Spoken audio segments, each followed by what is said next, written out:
नमस्कार दोस्तों, स्वागत है आपका हमारे चैनल टेल्स बाय यशु पर। यहाँ पर आपको मिलेंगी रोचक और सस्पेंसफुल कहानियाँ। अगर आपको यहाँ पर हमारी कहानियाँ पसंद आती हैं तो कृपया करके आप हमारी वीडियोस को लाइक करें, इसको अपने दोस्तों को साथ शेयर करें और साथ के साथ अपना कमेंट करना ना भूलें। अगर आप इस चैनल पर नए हैं तो कृपया करके इसे सब्सक्राइब भी करें। आपका ज़्यादा समय न लेते हुए चलो आज की कहानी को शुरू करते हैं। पिछले एपिसोड में हमने सुना था कि जब अलेक्जेंडर अनीका को अपनी सारी ही बातें अपनी बड़ी के बारे में बता रहा था, तब एकदम से पीछे से रिया, आर्यन और रोहित आ जाते हैं। अब रोहित अलेक्जेंडर के पास जाकर उससे उसके बड़ी के बारे में पूछता है कि क्या तुम अपने डैड को नहीं बताओगे कि ये बड़ी कौन है। तब अलेक्जेंडर उम्मीद भरी निगाहों से अनीका को देखता है, इसलिए अनीका भी अब बात को बदलते हुए कहती है, रिया, क्या तुम्हें नहीं लगता है कि तुम्हारे डैडी यहाँ पर पेरिस में आने के बाद बदल गए हैं। अपनी मम्मा की इस बात पर अब रिया भी उसे हैरानी से देख रही थी और इधर रोहित भी अब उसे हैरानी से ही देख रहा था कि आखिर अनीका ऐसी बातें क्यों कर रही है। या रिया अब अनीका को देख रही थी कि आखिर उसकी मम्मा क्या कहना चाहती है। अपनी बात को आगे बढ़ाते हुए ही अब अनीका रिया से कहती है कि देखो ना, आप पहले जब हम इंडिया में थे तो तुम्हारे डैड आपको कितना घुमाते थे, आपके बिना तो वो कहीं बाहर भी नहीं जाते थे। तुम्हारे डैड है ना कि कैसे जब आप छोटे थे तो वो तुम्हें कैसे कार रेसिंग दिखाने के लिए भी लेकर गए थे। और फिर आपने मम्मा का रेसलिंग मैच भी तो देखा था, वो भी तो आपके डैड ने ही दिखाया था ना रिया। देखो ना, तब तुम्हारे डैड तुमसे कितना प्यार करते थे। अनीका की ये बात सुनकर रिया भी हाँ में अपना सिर हिला देती है और फिर अब वो शिकायत भरी नजरों से अपने डैड को घूर घूर कर देखने लगती है। रिया को अपना ऐसे घूरता हुआ देखकर अब रोहित भी समझ जाता है कि यहाँ पर उसको डिस्ट्रैक्ट किया गया था। रिया अब अपने दोनों हाथों को अपनी कमर पर रखकर बस रोहित को ही घूर घूर कर देखती है और कहती है, डैड, आप तो सच में बदल गए हो। अब आप हमें घुमाने लेकर नहीं जाते हो, वो तो मम्मा ही लेकर गई थी ना, वो भी कल। ये कहते हुए ही अब रिया वहां से अब गुस्से भरी निगाहों से चली जाती है। यहाँ रोहित को अब कुछ भी समझ नहीं आ रहा था कि आखिर हुआ क्या है।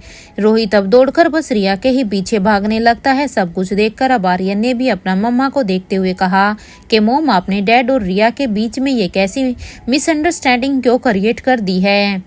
ये मिसअंडरस्टैंडिंग जो शुरू हो गई है ये अब ठीक नहीं है। ये कहते हुए ही आर्यन भी अब नीचे की तरफ ही भागने लगता है, क्योंकि वो जानता था कि उसके डैड रिया से कभी भी नाराज नहीं हो सकते और ना ही वो रिया को खुद से नाराज होता हुआ देख सकते हैं। इसलिए अब सिचुएशन को संभालने के लिए अब अलेक्जेंडर भी नीचे की तरफ भागने लगता है। यहाँ खड़ा हुआ अलेक्जेंडर अभी अपनी मोम को थैंक यू कहता है। अलेक्जेंडर के मुंह से थैंक यू सुनते ही अब अनीका ने अलेक्जेंडर से कहा कि अब आगे कुछ ऐसा मत करना जिससे कि तुम्हारे डैड को तुम्हारे बड़ी पर शक हो जाए। और वैसे भी तुम्हारे डैड तुम्हारे बड़ी को ही ढूंढ रहे हैं, इसलिए आगे से कुछ भी कहने से पहले प्लीज मेक श्योर कि तुम चारों तरफ देखना। अनीका की ये बात सुनकर अब अलेक्जेंडर भी हाँ में अपना सिर हिला देता है। तो वहीं अब अनीका सोचती है कि अब तो गया पूरा दिन मिस्टर मारवा का रिया को मनाने में। यही सब सोचकर अब अनीका भी मन ही मन काफी खुश हो रही थी, क्योंकि आखिर वो भी देखना चाहती थी कि एक पिता अपनी बेटी को कैसे मनाता है। क्योंकि रिया जिस तरह से नखरे करती थी वो सब अनीका जानती थी कि रिया को मनाना कैसा मुश्किल था। ये कहते हुए ही अब अनीका अलेक्जेंडर के साथ अब वो भी नीचे जाने लगती है। कुछ ही देर में वो दोनों देखते हैं कि रिया ने अपने रूम के दरवाजे को बंद कर लिया था।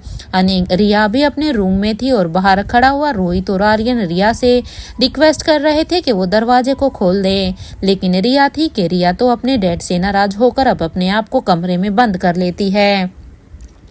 अनीका और अलेक्जेंडर जब नीचे आए तो उन्होंने जब ये देखा तो उसने अपने मन ही मन में सोचा कि रिया जितना नाराज नहीं होगी उससे ज्यादा तो वो नाराज होने का नाटक करेगी। और ये बात तो यहाँ सभी जानते थे, क्योंकि रिया चाहे सच में इतनी नाराज ना भी हो लेकिन वो ड्रामा थोड़ा सा ज्यादा करती थी। लेकिन अपनी बेटी के प्यार में पागल मैं अपने पति को कैसे समझाऊं कि वो उसे अभी तो कुछ समय के लिए अकेला छोड़ दो, वो अभी बस ड्रामा ही करेगी।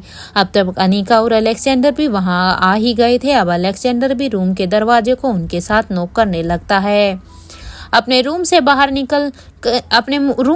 निकल रहे करण गुलेरिया को जब ये आवाज सुनाई दी तो वो भी अब बच्चों के रूम की तरफ ही जाने लगते हैं, ये सोचकर कि आखिर आज बच्चों को क्या हो रहा है जो इतनी जोर जोर से दरवाजे को नॉक किया जा रहा है। बच्चे ठीक तो होंगे ना, ये सब सोचते हुए अब हैरानी से करण गुलेरिया भी अब बच्चों के कमरे की तरफ ही जाने लगते हैं। कुछ ही देर में जब वो रिया के कमरे के बाहर सभी आ गए थे और सभी ने जब एक एक करके अब रिया से रिक्वेस्ट की कि कम से कम वो दरवाजे को खोल दे। अब तक फर्स्ट फ्लोर से भूमिका अपने रूम से बाहर निकलकर इंस्पेक्टर अब्बास से मिलने जा ही रही थी तो उसने भी बच्चों के रूम से कुछ आवाजें आ रही थी। वो भी अब जल्दी से एलिवेटर से सीधा ही अब थर्ड फ्लोर पर बच्चों के रूम के पास आ जाती है तो वो देखती है कि यहाँ पर तो सभी पहले से ही इकट्ठे हैं। भूमिका ने जब सबसे पूछा कि क्या हुआ है, तुम सब ऐसे दरवाजे के बाहर क्यों खड़े हो और इतनी जोर जोर से दरवाजे को नॉक क्यों कर रहे हो। भूमिका की ये बात सुनकर अब आर्यन कहता है, रिया डैड से नाराज हो गई है क्योंकि डैड हमें कहीं घुमाने लेकर नहीं गए हैं। जैसे वो इंडिया में हमें लेकर जाते थे तब वो हमारे साथ एक क्वालिटी टाइम स्पेंड करते थे, लेकिन यहाँ आने के बाद नहीं कर रहे हैं, इसीलिए रिया अब डैड से नाराज हो गई है। आर्यन की बात को सुनकर अब भूमिका कहती है कि तब तो रिया की नाराजगी सही है। भूमिका की ये बात सुनकर अब रोहित अब उसे ही घूर घूर कर देखने लगा था क्योंकि भूमिका की ये बात अब आग में और भी घी डालने का काम कर रही थी। रोहित को खुद को इस तरह से ऐसा घूरता हुआ देखकर अब भूमिका कहती है कि तुम मुझे ऐसे क्यों देख रहे हो, जो सच है वो तो सच ही है ना, मैं तो बस सच ही तो कह रही हूँ, उसमें तुम्हें इतनी मिर्ची क्यों लग रही है। ये सुनते ही अब रोहित ने अब रिया से कहा कि बेटा अगर आपने दरवाजा नहीं खोला तो आप अपनी बड़ी मौसी के साथ फिर से प्रिंसेस लतिका से मिलने के लिए नहीं जाओगी। जैसे ही रिया ने अपने डैड की ये बात सुनी तो अब वो अपने मन में ही यही सोचने लगी कहीं उसकी नाराजगी उस पर ही ना भारी पड़ जाए क्योंकि रोहित ने एक ऐसी बात कह दी थी जिसके बारे में रिया ने भी नहीं सोचा था और वो ऐसा कोई भी स्टेप नहीं उठाना चाहती थी जिससे वो अपनी बेस्ट फ्रेंड से मिलने ना जा पाए। इसलिए अब उस डर से रिया जल्दी से अब दरवाजे के पास गई और उसने अब जल्दी से दरवाजे को खोल दिया। रिया ने जब दरवाजे को खोला तो उसने देखा कि सामने तो उसकी पूरी ही फैमिली वहां पर खड़ी हुई थी। रिया को सामने देखकर अब आयशा मारवा ने कहा कि ये क्या बात हुई रिया, आपकी मम्मा ने अभी कल ही तो हमें इतनी अच्छी खूबसूरत जगह दिखाई है, वो कल ही तो हम सबको इतना अच्छा सरप्राइज दिखाने के लिए लेके गई थी। अपनी दादी माँ की ये बात सुनकर अब रिया कहती है, लेकिन दादी वो तो मम्मा लेकर गई थी ना, डैड कहीं लेकर नहीं गए, मेरी शिकायत डैड से है मम्मा से नहीं। रिया की इस बात पर अब करण गुलेरिया भी कहते हैं, तो क्या आपके मोम और डैड एक दूसरे से अलग थोड़ी ना है बेटा, क्योंकि आपके मोम और डैड दोनों एक ही हैं। मम्मा लेके जाए या डैडी, उससे क्या फर्क पड़ता है, आप कल गए तो थे ना। ये सुनते ही अब रिया ने कहा कि आप तो सही बोल रहे हैं। ये कहते हुए ही अब रिया अपने डैड को एक जोर से हक करते हुए कहती है, I am sorry dad and I love you, I know आप मोम से भी ज्यादा मुझसे प्यार करते हो। रिया की ये बात सुनकर तो वहां पर खड़े सभी लोग अब हंसने लग जाते हैं। वो अब रिया की चिकनी चुपड़ी बातों को सुनते हैं। यानिका अब अपने मन में ही सोचती है कि ये तो यूनिवर्सल ट्रूथ है। अगर बात रोहित के प्यार पर आई तो अनिका रोहित से रिया से भी हार जाएगी। अनिका को आज भी याद था कि जब वो पहली बार रोहित मारवा से मिली थी तो वो कितने खड़ूस थे, लेकिन एक रिया ही है जिसने रोहित को इतना बदल दिया था। एक रिया के प्यार की वजह से ही रोहित इतना बदल गए थे, क्योंकि जो खड़ूस रोहित पहले दिखता था वो अब बिल्कुल भी नहीं था। अपने ही ख्यालों से बाहर आते हुए अब अनिका ने करण गुलेरिया से कहा कि पापा क्या आप भी मुझसे माँ से ज्यादा प्यार करते हैं? जिस तरह से रोहित अपनी बेटी को मेरे से ज्यादा प्यार करता है तो क्या आप भी मुझसे उतना ही प्यार करते हैं? अनिका की ये बात सुनकर अब करण हैरानी से उसे ही देखने लगता है कि अब अनिका अब अपनी बात को आगे बढ़ाते हुए कहती है कि मान लीजिए कि कभी आपको कोई सच पता चल जाए और आपको ये पता चले कि मैं तो पहले से ही जानती थी उस सच के बारे में, तो क्या आप भी मुझसे नाराज तो नहीं हो जाएंगे ना? अनिका यहाँ पर अपने दिल की बात रख रही थी कि अगर कल को उसके पापा को उसकी माँ के जिंदा होने का सच पता चलेगा तो कहीं वो उससे नाराज तो नहीं होंगे। अनिका की ये बात सुनकर अब करण अनिका के सिर पर हाथ रखते हुए कहते हैं कि बिल्कुल भी नहीं, मैं ये अच्छी तरह से जानता हूँ कि अगर मेरी बेटी मेरे से ऊपर कोई बात छुपा रही है तो इसके पीछे जरूर कोई ना कोई वजह होगी। मुझे अपनी बेटी के ऊपर पूरी तरह से भरोसा है कि वो जो भी कुछ कर रही है वो ठीक ही होगा, उस पर मुझे किसी भी तरह की कोई भी नाराजगी नहीं होगी। अपनी बात को आगे बढ़ाते हुए अब करण गुलेरिया फिर से अनिका से कहते हैं, लेकिन क्या ये भरोसा कभी तुम अपने पापा के ऊपर कर पाओगी? अगर तुम्हारे पापा तुमसे कुछ छुपा रहे हैं तो उसकी भी कोई ना कोई तो वजह होगी ना बेटा। तो क्या तुम ये भरोसा अपने पापा पर कर पाओगी जो भरोसा तुम्हारे पापा तुम पर कर रहे हैं? करण गुलेरिया की ये बात सुनकर अब रोहित और अनिका दोनों ही हैरानी से पहले से एक दूसरे को देखते हैं, तो कभी आकाश को तो कभी अंजलि को, क्योंकि वो अच्छी तरह से समझ रहे थे कि करण गुलेरिया यहाँ पर कौन सी बात को लेकर बात कर रहे थे। इसलिए वे सीधे सीधे ही समझ जाते हैं। इसलिए वो एक बार आकाश को देख रहे थे तो एक बार अंजलि को। रोहित और अनिका की हैरानी को देखते हुए ही अब करण गुलेरिया सबसे कहते हैं कि चलो बच्चों के रूम में चलते हैं। ये सुनते ही अब सभी बच्चों के रूम के अंदर ही चले जाते हैं और वो देखते हैं कि अभी तो बहुत सारे गिफ्ट हैं जिन्हें अभी भी अनपैक करना बचा हुआ था, लेकिन इस वक्त सब सिर्फ एक दूसरे के साथ ही अपना टाइम स्पेंड करना चाहते थे, क्योंकि अनिका और रोहित दोनों ही अच्छी तरह से जानते थे कि कल के बाद शायद ज्यादा वक्त तक वो दोनों अपनी फैमिली से दूर ही रहेंगे। क्योंकि एक तरफ जहाँ पर रोहित को अपनी फाइटिंग सीखने के लिए स्वाति के पास जाना था तो अनिका को भी अब तक किंग के महल में जाना था। आज करण गुलेरिया भी अपने पूरे परिवार को इस तरह से हंसते मुस्कुराते हुए देखकर उनकी आंखें भी अब नम हो गई थी। कुछ ही देर तक सभी ने अब एक दूसरे के साथ अपना टाइम स्पेंड किया और फिर करण ने सभी से कहा कि रात का डिनर अब हम साथ में ही करेंगे। ये सुनते ही अभी बच्चों को बहुत ही खुशी हो गई थी, क्योंकि आज वो अपनी पूरी ही फैमिली के साथ डिनर करने वाले थे। अब तक धीरे धीरे सभी बच्चों को के रूम से अपने अपने रूम की तरफ चले जाते हैं, क्योंकि कुछ समय में बाद अब उन्हें डिनर के लिए भी तो एकत्रित होना था। यहाँ करण गुलेरिया अब अपने रूम में जाने के बाद अब वो यही सोच रहे थे कि क्या मुझे रोहित और अनिका को सच में सच बता देना चाहिए? क्या वो दोनों भी मेरी मदद करेंगे आकाश के सच को छुपाने में? आखिर मैं उन दोनों से कब तक इस सच को छुपा सकता हूँ? करण गुलेरिया अभी अपनी इसी कसम में थे कि उन्हें उनको सच सच बता देना चाहिए या नहीं। करण गुलेरिया अभी बस यही सोच ही रहे थे। एक तरफ रोहित के पैलेस में संडे की वजह से चहल पहल थी, तो वहीं दूसरी तरफ पेरिस के एयरपोर्ट पर एक शख्स ब्लैक ओवरकोट पहने हुए और मास्क लगाकर तेजी से एयरपोर्ट से बाहर निकल रहा था। और अब वो जल्दी से अपनी गाड़ी में बैठकर एक लोकेशन के लिए निकल जाता है। उस शख्स को देखकर ये बता पाना बहुत ही मुश्किल था कि ये एक औरत था या एक आदमी। कुछ ही घंटों की दूरी तय करने के बाद अब वो शख्स अपनी गाड़ी को एक जगह पर खड़ी कर देता है और फिर कुछ ही देर की वॉकिंग डिस्टेंस के बाद अब वो कोई एक जंगल में झाड़ियों के बीच से एक छोटा सा घर बना हुआ था वहां पहुंचता है। वो शख्स अपने तेज कदमों से अब उन झाड़ियों के बीच में अपना रास्ता बनाकर उस घर की तरफ चल ही रहा था कि तभी एक आदमी ने उसका रास्ता रोकते हुए कहा, आप कौन है और आप कहाँ जा रहे हैं?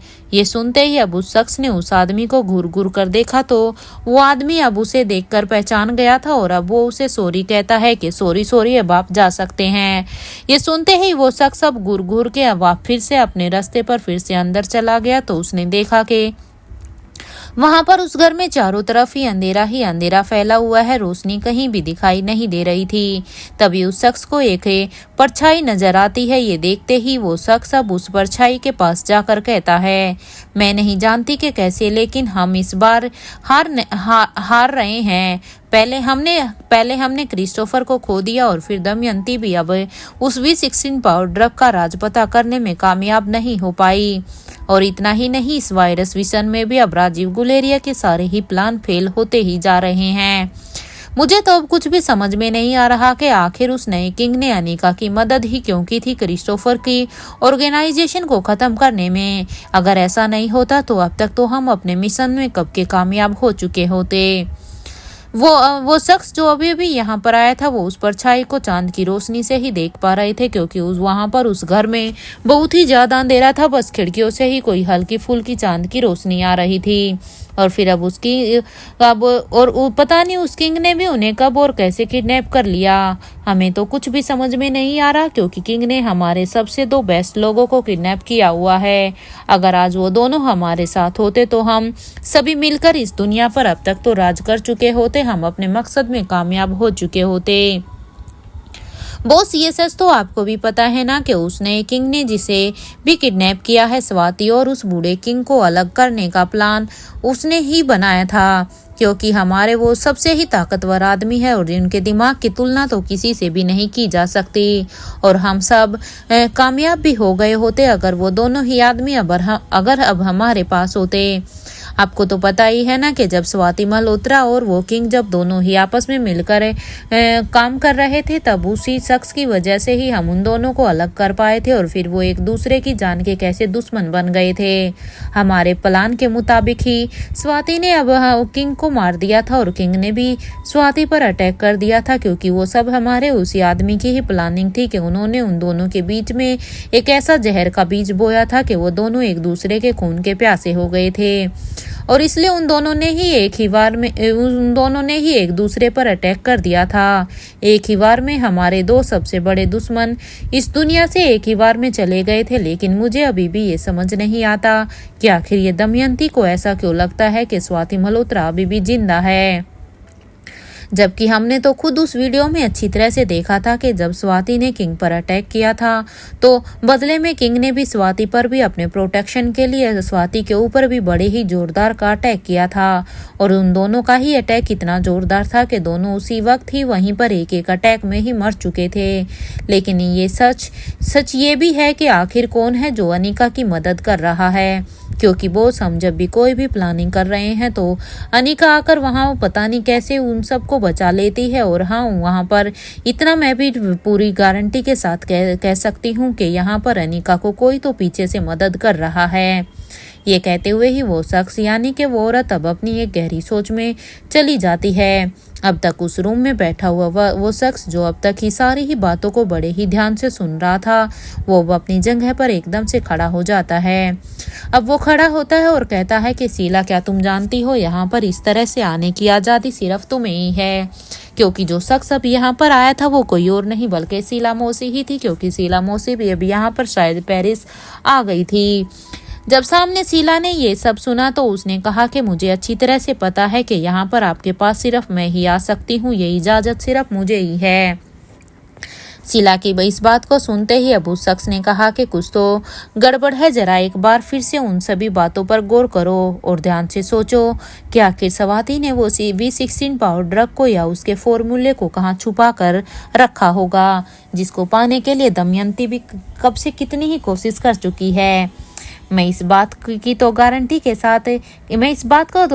के साथ कह सकता हूँ कि उस करण गुलेरिया की बेटी को अच्छी तरह से पता होगा कि वो V16 पाउडर ड्रग कहाँ है, क्योंकि अगर उसे पता नहीं होता तो फिर उसने कैसे अपने बेटे को उस V16 पाउडर ड्रग के डोज दिया है, क्योंकि कैसे फिर उसने अपने बेटे को बचाया है, वो भी उस आखिरी डोज को देकर। क्योंकि ये तो सभी जानते हैं कि स्वाति ने तो सिर्फ 2 ही डोज रखे थे ना लंदन के उसे स्टफ्स यूनिवर्सिटी में, और जितना मुझे पता है इस एक डोज को तो अनिका ने रेखा मूर्ति को दे दिया था जब उसे रेखा मूर्ति को उसकी जरूरत थी, तो दूसरी डोज को उसने क्रिस्टोफर को दे दिया था। तो फिर तुम ही सोचो, अगर 2 ही डोज थे तो उसने अपने बेटे को कैसे बचाया था। अच्छा शीला, तुम एक काम करो कि दमयंती से कहो कि जैसे उन सभी ने आकाश गुलेरिया को किडनैप किया था, जब दमयंती ने उसे वहां पर अपने राजस्थान में किडनैप कर रखा था, इस बार वो रोहित मारवा को इसी तरह से ही किडनैप करे।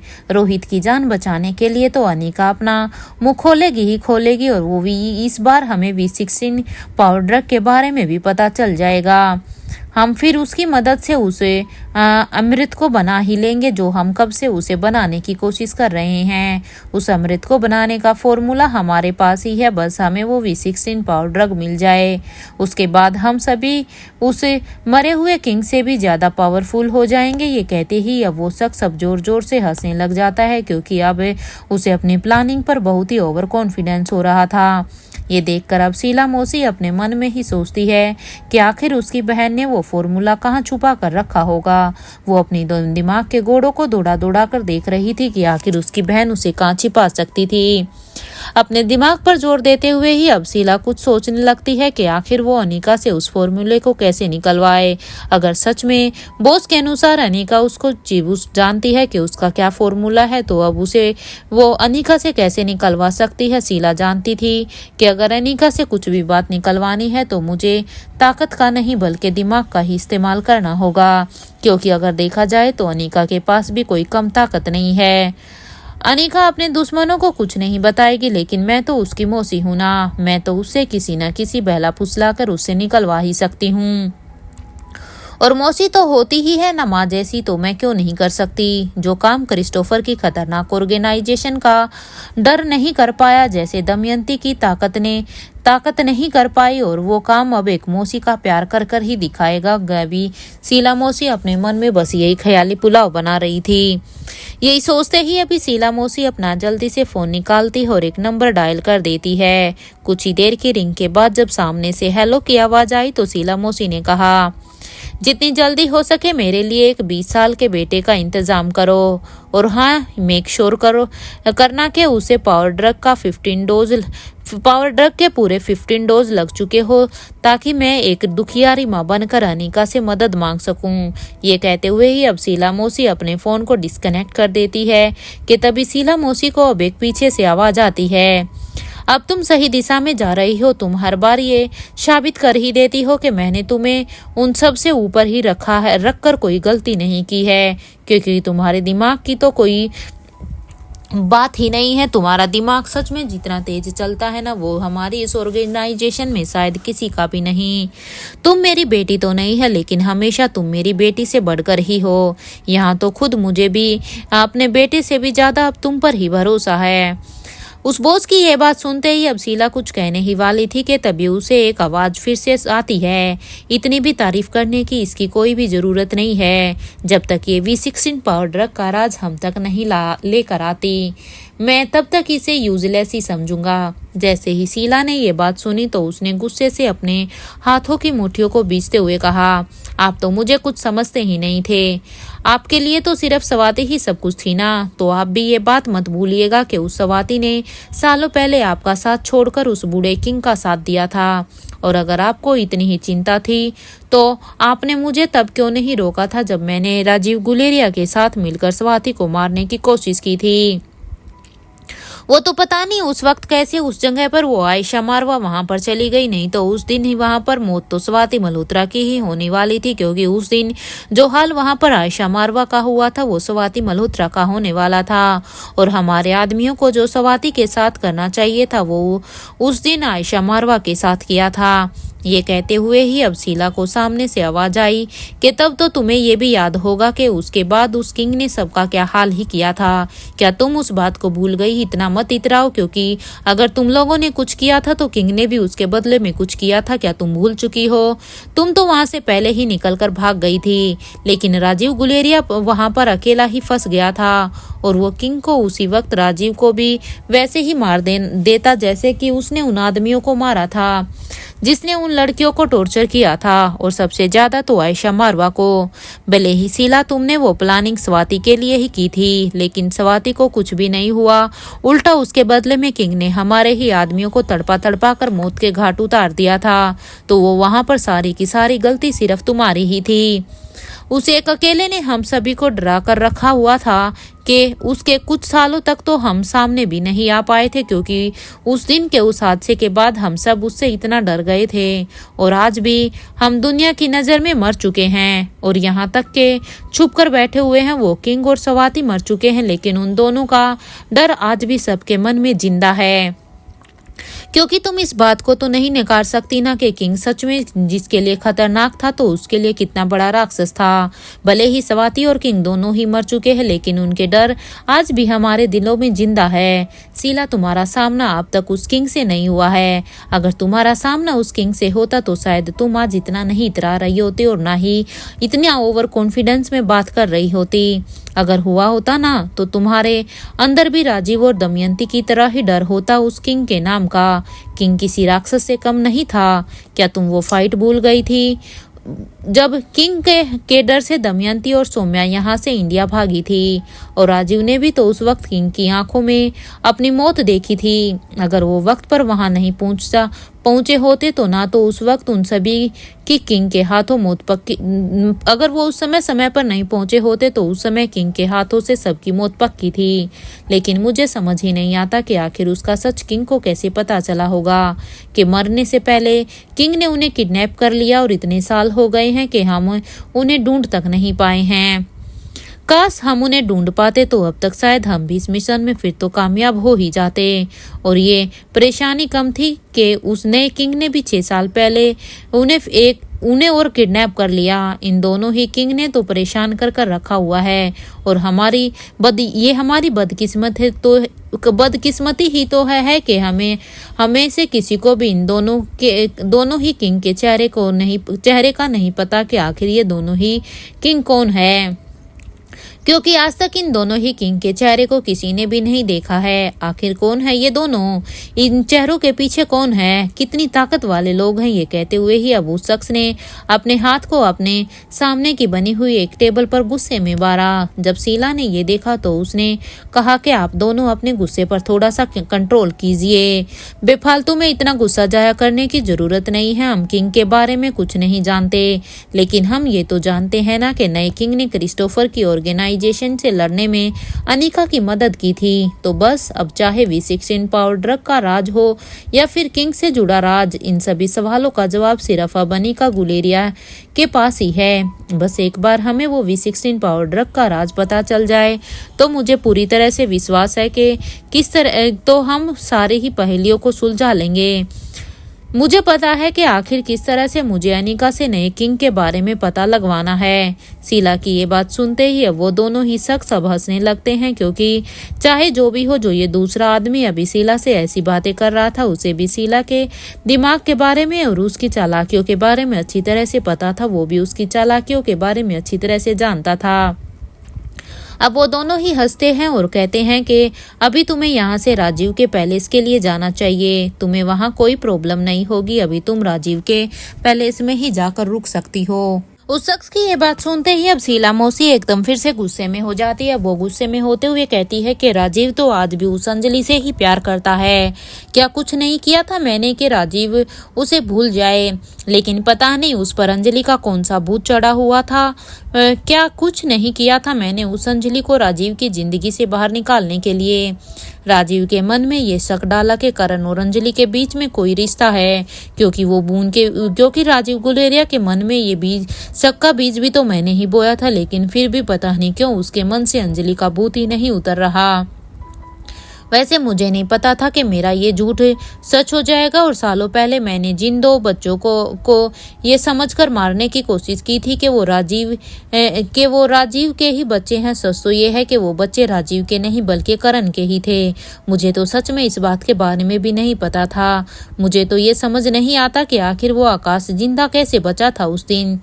मैंने खुद उन दोनों बच्चों को अपने हाथों से मारा था। शीला की ये बात सुनकर अब एक शख्स कहता है कि क्या तुम श्योर थी कि वो दोनों ही बच्चे मर चुके थे? और फिर तुम्हें कैसे पता चला था कि दमयंती अंजलि की बेटी को कहाँ लेकर जाएगी? उस शख्स की बात को सुनकर अब शीला बस एक स्माइल देकर कहती है कि अब मुझे यहाँ से चलना चाहिए, क्योंकि ज्यादा बातों का खोलने का अभी कोई भी समय नहीं है और अभी कोई फायदा भी नहीं है। ये कहते हुए ही अब शीला उस घर से बाहर निकल आती है तो वहीं घर के अंदर एक शख्स अब अपने सामने वाले से कहता है, ये इतनी खतरनाक कैसे है? सच में ये औरत बहुत ही खतरनाक है। अपने मकसद को पूरा करने के लिए ये कुछ भी कर सकती है। ये तो किसी की सगी नहीं है। हमें इससे भी बचकर रहना ही होगा, क्योंकि हम जितना इसे अपना समझ रहे हैं, जब ये अपनों की ही नहीं है तो भला ये हमारी कैसे हो सकती है? इसलिए हमें इससे भी बचकर रहना होगा। तुम्हें पता है ना कि कि हम चार हमेशा ही साथ थे, हाँ हैं और रहेंगे। बस अब वो दोनों भी जल्दी से मिल जाएं, फिर से हम चारों एक साथ हो जाएंगे। आखिर उस किंग ने कहाँ छुपा कर रखा होगा उन्हें। वहाँ दूसरी तरफ शीला वहाँ से अब निकल जाती है और वो सीधा ही अब राजीव गुलेरिया के पैलेस के लिए चली जाती है। वहीं रोहित के पैलेस में अनिका कुछ सोच रही थी कि आखिर ऐसी क्या वजह हो सकती है कि पापा आकाश का सच छुपा रहे हैं। और दूसरी तरफ ये मिस्टर मारवा ने मुझे ये राजमहल का राज छुपाया हुआ है। मुझे पता है कि मेरे सवालों का जवाब तो अब सिर्फ अलेक्जेंडर के बड़ी ही दे सकते हैं, यानी कि बूढ़े किंग ही दे सकते हैं। और इसके लिए मुझे उनके वो 5 बेस्ट फाइटर को अब हराना ही होगा। मैंने खुद उनकी फाइटिंग टेक्निक देखी है। उन्हें हराना थोड़ा सा मुश्किल तो होगा, लेकिन हाँ नामुमकिन नहीं है। मुझे अब किंग से अपने सवालों का जवाब चाहिए ही चाहिए है, और वो भी हर हाल में। क्योंकि मैं जिस भी सवाल के बारे में सोचती जा रही हूँ, वो मैं उतना ही उन सवालों में उलझती जा रही हूँ। और कहीं ना कहीं बस एक किंग ही है जो मुझे मेरे सारे सवालों तक पहुँचा सकते हैं। इसलिए अब मुझे जल्द से जल्द अब किंग के पैलेस में जाकर अब सबसे पहले उन फाइटर को हराना होगा, और मुझे वो फाइटिंग अच्छी तरह से सीखनी होगी, क्योंकि उसके बाद ही शायद वो खड़ूस किंग मेरे किसी भी सवाल का जवाब दे पाएंगे।